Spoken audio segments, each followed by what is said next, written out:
Hi guys, thank you for clicking on my video. Before I start, please do subscribe to my channel. I'm so sorry if there's a lot of background noise. Unfortunately, it's my computer. And I do need to buy a new computer because this engine sound is just too much. So anyway, guys, what I wanted to talk about today is I've done a previous video on a new royal book that's out called Our King, and it's out now, and it's written by a royal commentator called Robert Jobson. And I'll just flip to his pictures. This is Robert Jobson. You may recognize him because he does so much royal commentary, and he's a royal journalist, and he's been on the scene for 30 odd years, right? So I've done a previous video, I talk a little bit about him, and I talk a bit about the book because I've seen other articles that have just gone through some bombshells that basically came out of that book. So please do go check out my other video where I talk about some of the bombshells from the book. But I came across another bombshell from the book, and it's this article in the Mirror. The headline is, Kate has built up resentment towards Meghan after no private farewell to the Queen. So this article is in reference to when the Queen passed away, Kate stayed behind, and William and the Queen's children, and I believe Sophie Wessex, who's the Queen's daughter-in-law, and also Camilla, they all flew up to Balmoral to be by the Queen's side. I think, in fact, Camilla was already there. But they all flew up to be by the Queen's side. And there is some allegation that the plane was waiting for Harry, and Harry delayed the plane because he was too busy arguing with his dad about Meghan coming to be by the Queen's bedside, which is just, honestly makes my skin crawl because it is so ridiculous. It makes me so angry that she even thought that that was appropriate, and that he was basically arguing with his dad. And I think it's referenced in his book Spare that he was arguing with his dad over the phone about it, and that his dad kind of got really angry and said something about Meghan, or was making some remarks, and Harry said something like, you know, don't talk about my wife like that, or don't disrespect my wife, or something, or I'm not going to let you speak about my wife, or something like that. And I just remember reading it and just thinking, boy, are you okay? Are you okay?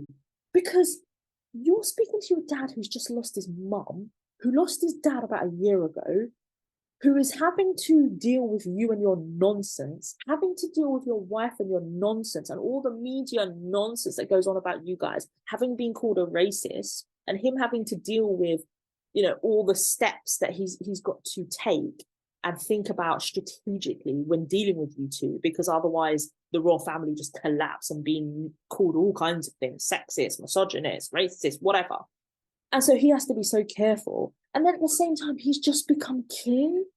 Like he's still there. Like, I don't even know if the Queen was still alive and just about dying, or whether she had died. Like, what the hell? And all you can think about is A, how he's talking to you about your wife, and B, the respect of your wife, and C, that your wife should be coming up to Balmoral to be by the Queen's bedside. I mean, bro, like, I get the situation that you're in, and I get, you know, how you feel you may have suffered and your wife may have suffered, and your wife owes an apology, and your wife this and your wife that, and how dare they disrespect the woman that you love. But bro, have some humility and some context. Like, can you think about other people's feelings, like other people in certain situations that are so serious, and all you can do is think about your wife, who has nothing to do with this and is not affected in any way. She's going to get on her jet, her private jet, and go back to sunny California. She ain't got nothing to do with this, and this poor man has to stay and then rule this country. Like, bro. Anyway, so this is in reference to that. So what's now being alleged is that apparently Kate wanted to be there. She wanted to be by the Queen's side. I'm not surprised. I mean, she's been in this royal family for like 20 years. And let me just say something. She is the future Queen. She is the future queen. She's not just a Meghan Markle, she is the future queen. Okay, Meghan Markle was only in the royal family for about 18 months. This person has been around for 20 years, in counting. So anyway, so stop comparing these two. This is what I hate when people compare the two. And people are like, people are so much nicer to Catherine. Oh, it's because it's racism. No, no. It's because she's become a part of the bloody furniture by this time. Anyway, so it says here, the Princess of Wales, Catherine, was not allowed to travel to Balmoral as part of a bid to prevent Meghan Markle from being present. Now, do you know what? This triggers me a bit, okay, because they're in two completely different positions, have two completely different relationships with the Queen, have two completely different relationships with the royal family, have two completely different positions. I mean, you've got one that's left the royal family, for God's sakes. And the fact that she couldn't be there because on the face of it, they're both granddaughter-in-laws. So if one is there, the other is there. So if one's not there, then the other's not there. To me, I bloody hate that crap. And I have to say, it is so triggering because I have had that situation happen personally to me, because some people need to just have the humility to take the call themselves and step away and understand, read the room, understand the situation, have some sacrifice in you and step aside. So, i.e., Meghan Markle should have read the room and been like, you know what? I've been here for 5 minutes. I've cussed everyone out. I've taken my kids. I've run off. I've talking about a freedom flight. I've disparaged everyone in this interview. I did an Oprah interview when Prince Philip was dying. Do you know what I'm going to do? I'm just going to step aside and I'm going to say, Harry, forget about it. You go. I'm going to support you. I'm fine. Do not worry about me. I am not offended. Go be with your grandmother. Catherine, make sure she's there. I want her to say goodbye to the Queen. I'm going to step aside. Don't worry about me. I'm going to take this one for the team. That's what she should have done. Then Harry would have been there on time. He would have said goodbye to his grandmother. I don't even know if the others on the plane were there on time, because I've read different times when they arrived and when the Queen died, and it looked as though they were late. So I'm saying they, I mean Andrew, Edward, Sophie Wessex, and William. You know, I've read different things, but these are the Queen's children. And William, the future king, were late. You know, and I've read different things, but some say they were late because they were waiting on Harry, and Harry was having this stupid ass argument. And then William said, leave it, let's go. And then William basically got the plane to leave. And then Harry, in his book Spirit, I think it was in his book, was saying that, you know, the plane basically left without me. And then he had to travel by his own. And then the Queen was already dead. And then he basically stayed overnight and left in the morning and was like, bye, and then went back to his wife. Oh my God, it's just so awful, isn't it? If you can just imagine that family situation going on, I would just be torn apart. I really would be torn apart if my brother or my son was acting in that way. I would have just been ripped apart in a situation where the Queen, the matriarch of the family, has just passed away, and you're acting up a fool and thinking about yourself and your wife. I would just die. But that's what she should have done. She should have been sacrificial. And frankly, what this article is about is it shows that Kate was sacrificial, that Kate was actually the one that stepped up and was like, you know what, William, you go. You know what, I'm going to step aside. I'm not going to be there.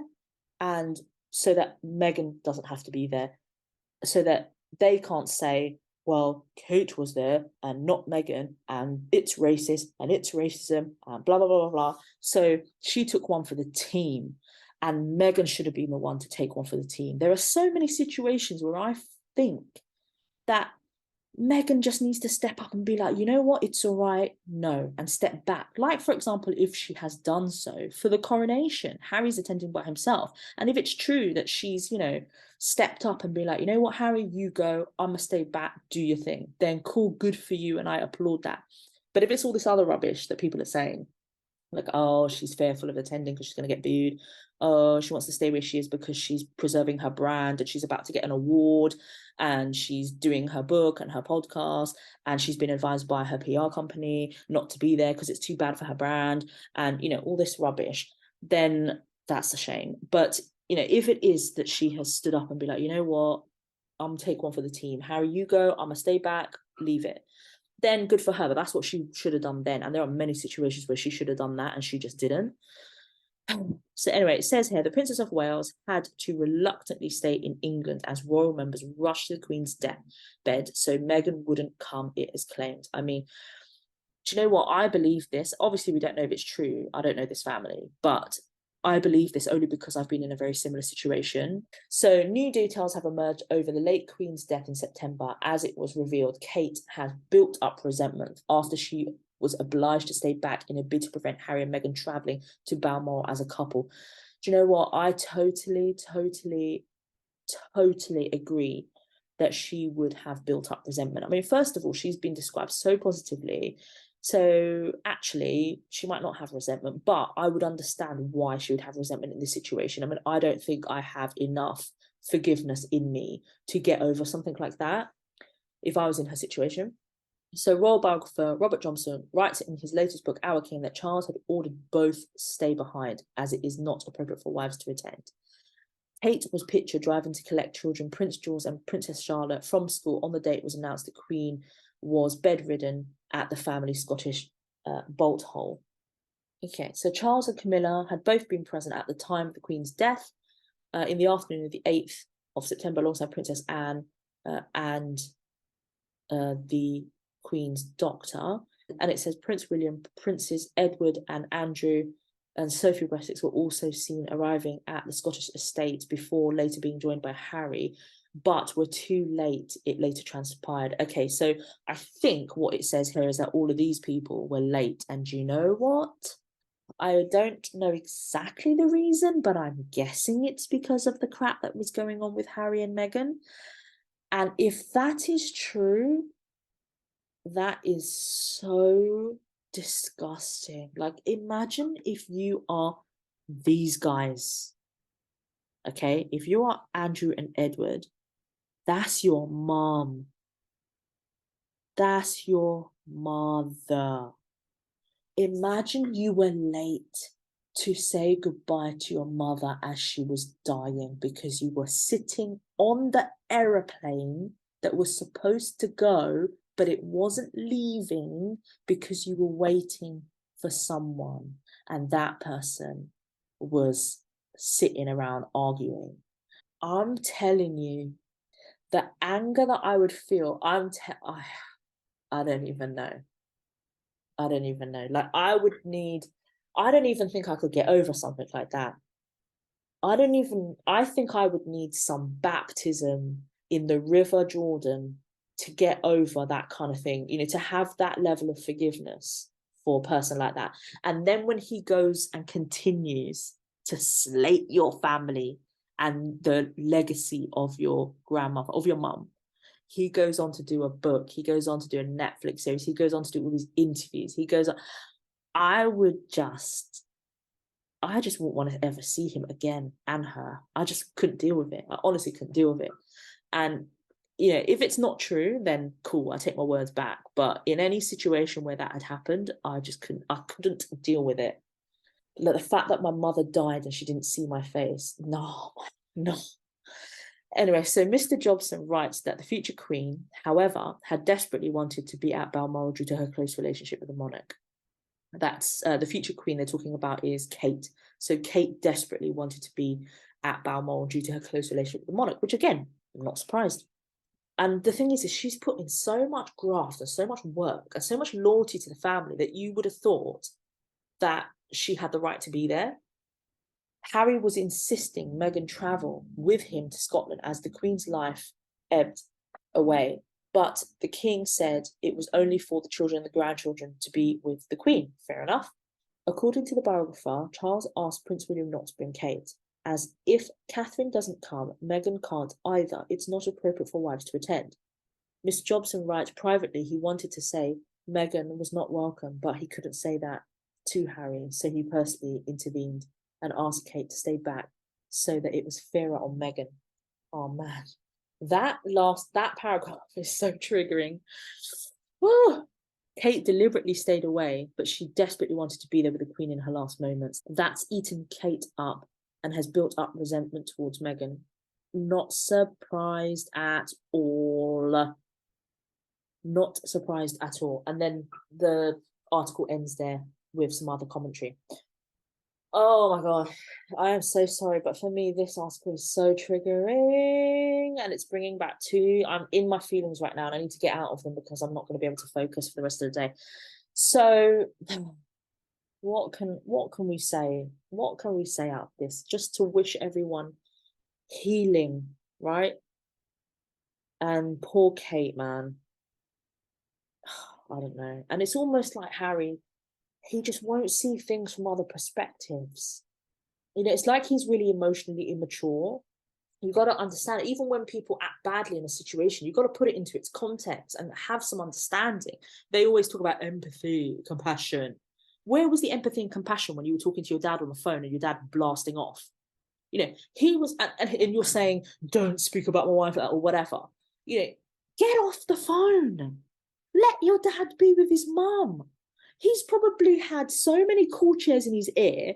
He's probably had to make so many decisions already that you don't even know about. He's probably been on the phone to William or whoever and his other brothers that are on this plane. And everyone's probably, you know, blasting off their WhatsApp groups, trying to get to the Queen and trying to coordinate this and trying to coordinate that. And he's on the bloody phone to Harry going, don't talk about my wife like that. He's disrespecting the woman that I love. Oh yeah, because you didn't disrespect the woman that he loved, the future Queen of England. You need to just hush sometimes, man. I don't even know what to say. There are too many. But this is what I'm saying, is you can't actually just think about how others would feel, how your dad feels in that situation, and just say, you know what, Dad?